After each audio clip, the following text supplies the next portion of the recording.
আমরা রাজধানী ঢাকাতে লোডশেডিং করবার সিদ্ধান্ত গ্রহণ করেছি।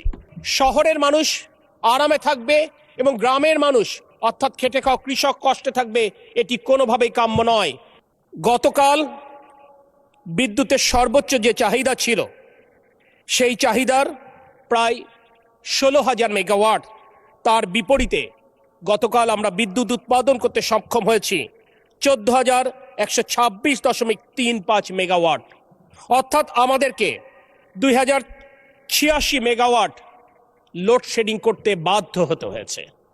এবং এক্ষেত্রে একটি নীতি এই সরকার প্রথম থেকে গ্রহণ করেছিল, যেহেতু ফসল ওঠার মৌসুম, অর্থাৎ কোনোভাবেই আমাদের কৃষকেরা যেন ক্ষতিগ্রস্ত না হয়, অর্থাৎ ফসলের ক্ষেতে সেচের জন্য পর্যাপ্ত ডিজেল এবং বিদ্যুৎ নিরবিচ্ছিন্ন রাখবার নির্দেশনা মাননীয় প্রধানমন্ত্রী আমাদেরকে দিয়েছিলেন।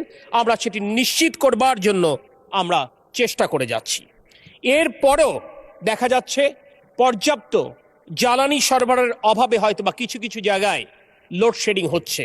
এই বিষয়টি সহনীয় মাত্রায় আনবার জন্য মাননীয় প্রধানমন্ত্রীর পরামর্শে এবং বিরোধী দলীয় নেতার সাথে আলোচনাক্রমে আমরা রাজধানী ঢাকাতে 110 মেগাওয়াট প্রাথমিকভাবে পরীক্ষামূলকভাবে লোডশেডিং করবার সিদ্ধান্ত গ্রহণ করেছি।